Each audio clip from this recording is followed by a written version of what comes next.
ओम शांति। बाबा good morning. आज बाबा के 9 अक्टूबर 2020 के महावाक्य हैं।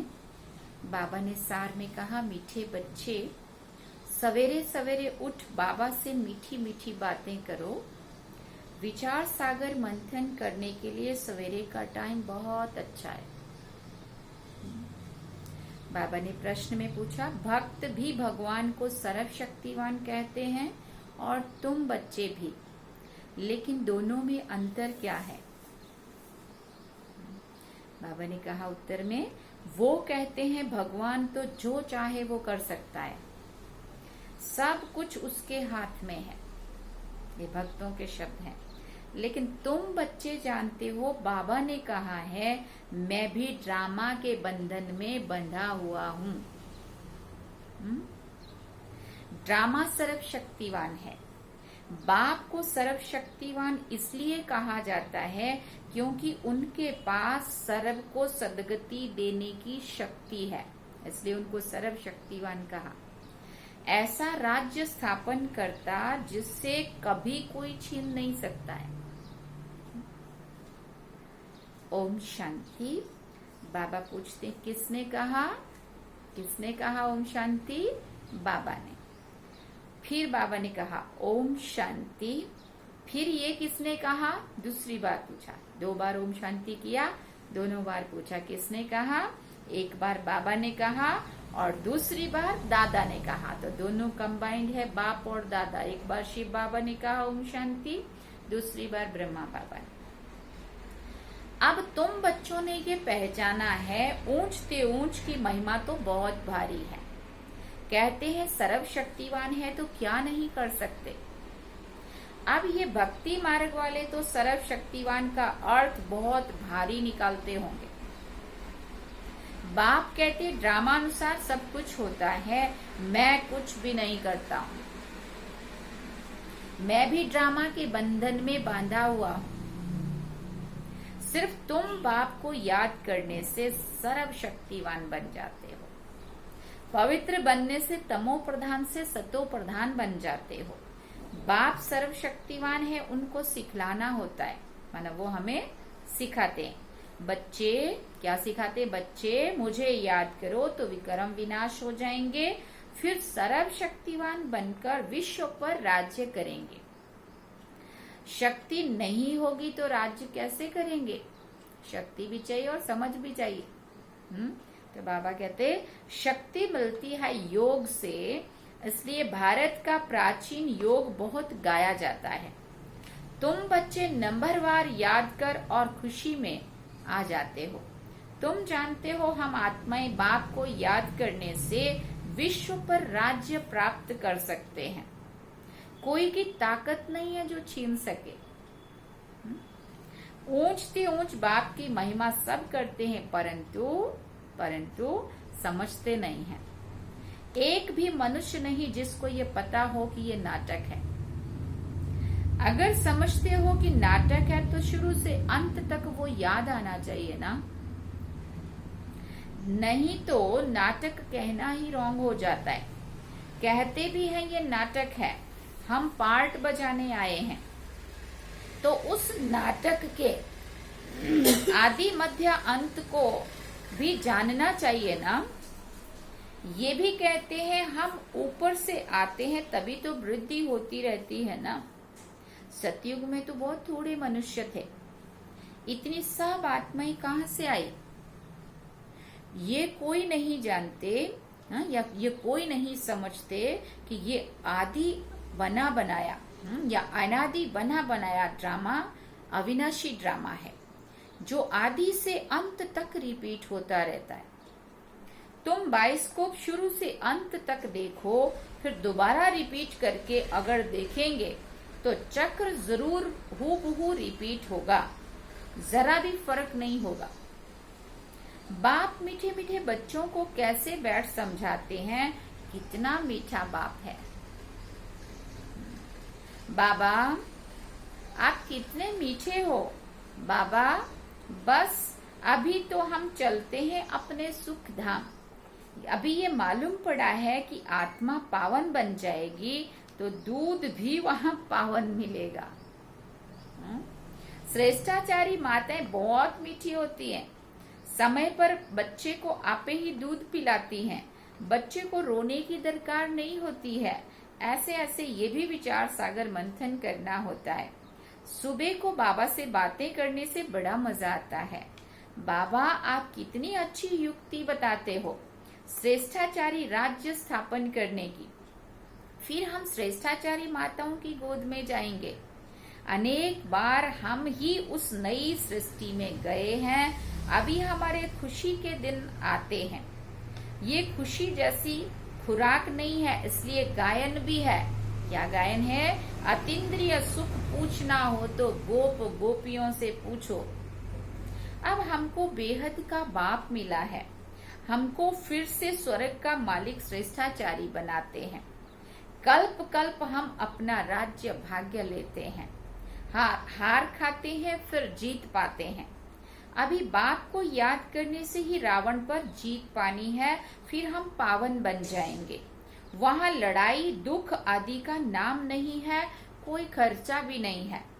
भक्ति मार्ग में जन्म जन्मांतर कितना खर्च किया, कितने धक्के खाए, कितने गुरु किए हैं। अब फिर आधा कल्प हम कोई गुरु नहीं करेंगे, किसी के चरणों में नहीं जाना पड़ेगा।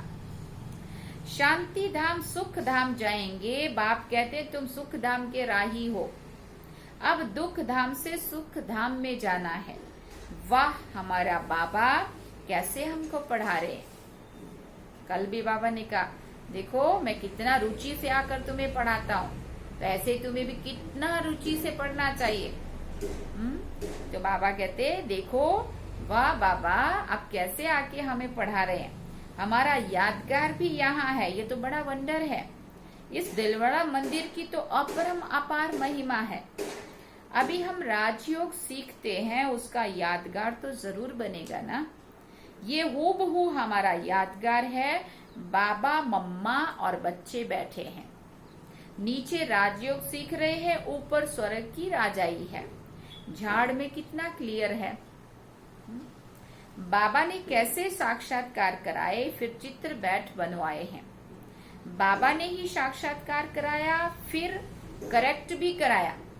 पहले दिखाया पर उसमें करेक्शन भी कराई। बाबा कहते कितना वंडर है ना। सारी नई नॉलेज है, किसी को भी इस नॉलेज का पता नहीं है।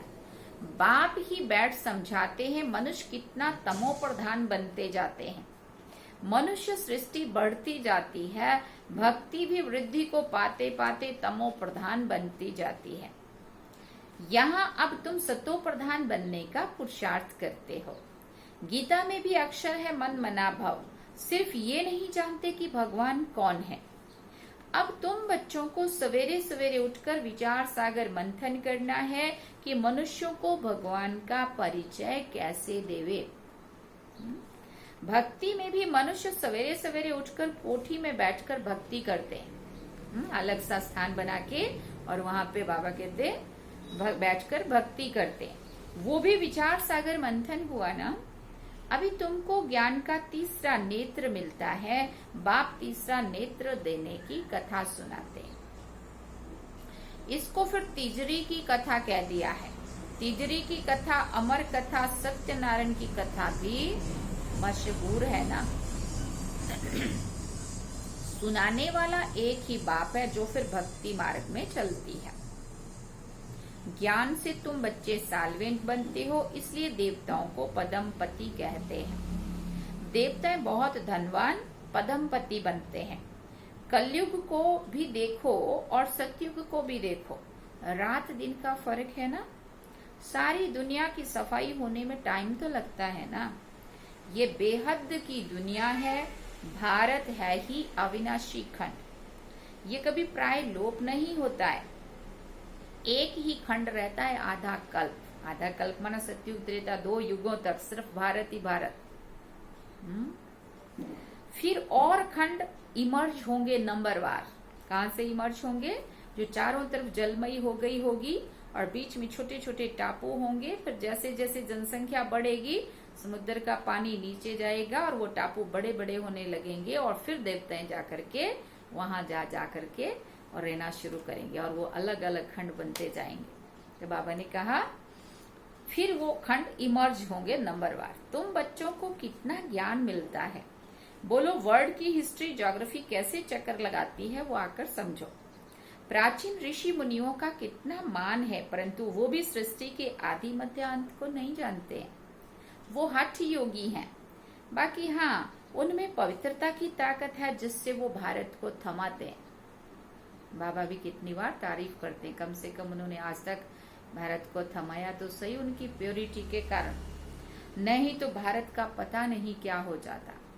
मकान को पोची आदि लगाई जाती है ना तो शोभा होती है। भारत महान पवित्र था, अब वही पतित बना है।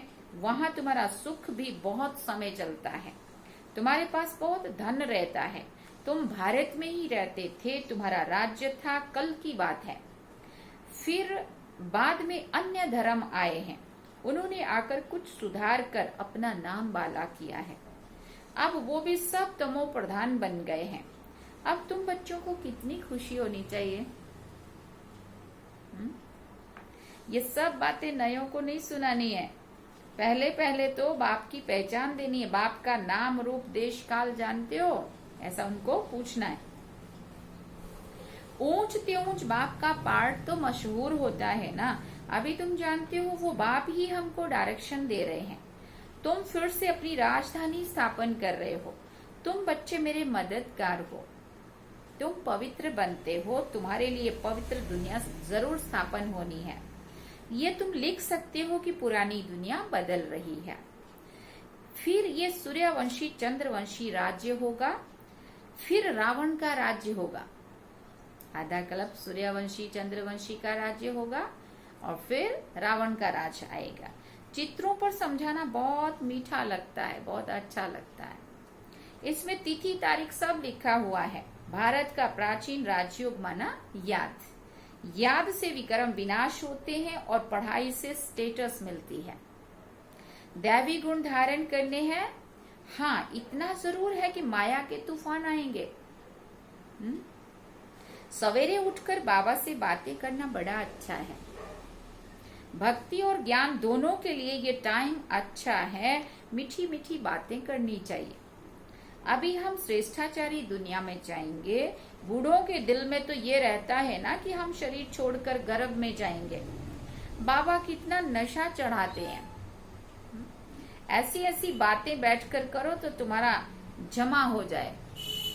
शिव बाबा हमको नरकवासी से क्या बना रहे हैं, स्वर्गवासी बना रहे हैं। पहले पहले हम आते हैं, सारा ऑल राउंड पार्ट हमने ही बजाया है। अब बाबा कहते हैं इस छी चोले को छोड़ दो, देह सहित सारी दुनिया को भूल जाओ। ये है बेहद का सन्यास। तुम वहां भी तुम बूढ़े होंगे तो साक्षात्कार होगा। क्या साक्षात्कार होगा? हम बच्चा बनते हैं तो पहले से उनको दिखेगा, इसलिए वहां दुख नहीं होगा। खुशी होती है, बचपन तो सबसे अच्छा है। ऐसे ऐसे सवेरे बैठकर विचार सागर मंथन करना है। पॉइंट्स निकलेंगी तो मजा आएगा और फिर घूमते फिरते याद करना है।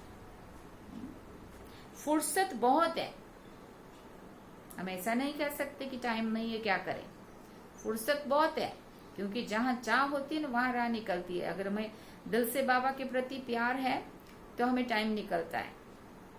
इसलिए बाबा कहते हैं फुर्सत तो बहुत है। हाँ, विघ्न जरूर पड़ेंगे, उसमें कोई शक नहीं है। धंधे में मनुष्य को नींद नहीं आती है ना। सुस्त लोग नींद करते हैं। जितना बिजी होंगे उतना सुस्ती उड़ जाती है। कमाई होती है वहां, सुस्ती नहीं होती है। और बाबा कहते सुस्त लोग नींद करते हैं। तुम जितना हो सके शिव बाबा को याद करते रहो। तुमको बुद्धि में रहता है शिव बाबा के लिए हम भोजन बनाते हैं, शिव बाबा के लिए हम ये करते हैं। फिर बाबा ने कहा भोजन भी शुद्धि से बनाना है। अब शुद्धि से बनाना है माना तन की शुद्धि तो चाहिए ही चाहिए, लेकिन मन में भी विचारों की शुद्धि हो, बाबा की याद हो। तो बाबा कहते ऐसे भोजन बनाना है। ऐसी चीज ना हो जिससे खिटपिट हो जाए। बाबा खुद भी याद करते हैं। अच्छा, मीठे मीठे सिकिलदे बच्चों प्रति माता पिता बाप दादा का याद प्यार और गुड मॉर्निंग। रूहानी बाप की रूहानी बच्चों को नमस्ते। हम रूहानी बच्चों की रूहानी माता पिता बाप दादा को दिलवा जान सिकवा प्रेम से याद प्यार गुड मॉर्निंग नमस्ते थैंक्स बाबा जी। अब धारणा के लिए मुख्य सार है। पहला पॉइंट, सवेरे सवेरे उठकर बाबा से मीठी मीठी बातें करनी है। रोज खुशी की खुराक खाते हुए अतीन्द्रिय सुख का अनुभव करना है। दूसरा पॉइंट, सतयुगी राजधानी स्थापन करने में बाप का पूरा पूरा मददगार बनने के लिए पावन बनना है। याद से विकर्म विनाश करने हैं। भोजन भी शुद्धि से बनाना है। बाबा ने खास ध्यान दिलाया। आज का वरदान है, स्वस्थिति द्वारा परिस्थितियों पर विजय प्राप्त करने वाले संगम युगी विजयी रत्न भव। स्वस्थिति द्वारा परिस्थितियों पर विजय प्राप्त करने वाले संगम युगी विजयी रत्न भव। परिस्थितियों पर विजय प्राप्त करने का साधन है स्वस्थिति। ये देह भी पर है, स्व नहीं। स्वस्थिति व स्वधर्म सदा सुख का अनुभव कराता है और प्रकृति धर्म अर्थात पर धर्म या देह की स्मृति किसी न किसी प्रकार के दुख का अनुभव कराती है। तो जो सदा स्वस्थिति में रहता है वो सदा सुख का अनुभव कराता है, या सुख का अनुभव करता है। उसके पास दुख की लहर आ नहीं सकती। वो संगम युगी विजयी रत्न बन जाते हैं। फिर स्लोगन है, परिवर्तन शक्ति द्वारा व्यर्थ संकल्पों के बहाव का फोर्स समाप्त करो। परिवर्तन शक्ति द्वारा व्यर्थ संकल्पों के बहाव का फोर्स समाप्त करो। ये थे आज के महावाक्य। अच्छा, ओम शांति। अब मातेश्वरी जी के अनमोल महावाक्य हैं। मम्मा ने कहा, इस अविनाशी ईश्वरीय ज्ञान प्राप्त करने के लिए कोई भी भाषा सीखनी नहीं पड़ती है। मम्मा कहती है, अपना जो ईश्वरीय ज्ञान है ना, वो बड़ा ही सहज और मीठा है। इससे जन्म जन्मांतर के लिए कमाई जमा होती है।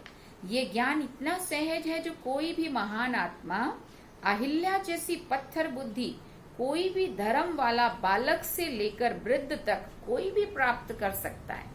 कल भी मम्मा ने मुरली में ये सब बात याद कराई थी। देखो कितना इतना सहज होते हुए भी दुनिया वाले इस सहज को भारी समझते हैं। कोई समझते हैं जब हम बहुत वेद शास्त्र उपनिषद पढ़कर बड़े बड़े विद्वान बने, उसके लिए फिर भाषा भी सीखनी पड़े, बहुत हठ योग करें तब ही प्राप्ति हो सकेगी, ऐसा वो लोग समझते हैं। मम्मा कहती है, लेकिन ये तो हम अपने अनुभव से जान चुके हैं कि ये ज्ञान बड़ा ही सहज और सरल है, क्योंकि स्वयं परमात्मा पढ़ा रहे हैं। इसमें ना कोई हठ क्रिया है, ना जप तप है, ना शास्त्रवादी पंडित बनना है, ना कोई इसके लिए कोई संस्कृत भाषा सीखने की जरूरत है। ये तो नेचुरल आत्मा को अपने परम पिता परमात्मा के साथ योग लगाना है। भले कोई इस ज्ञान को ना भी धारण कर सके तो भी सिर्फ योग से भी बहुत फायदा होगा। इससे एक तो पवित्र बनते हैं, दूसरा फिर कर्म बंधन भस्मीभूत होते हैं और कर्मातीत बनते हैं। इतनी ताकत है इस सर्वशक्तिवान परमात्मा की याद में।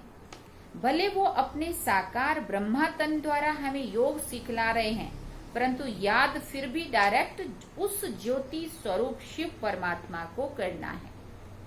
उस याद से ही कर्म बंधन की मैल उतरेगी, ये मम्मा ने कहा। अच्छा, ओम शांति। ये थे मम्मा के महावाक्य। अच्छा, ओम शांति। अब हम बाबा को याद करेंगे।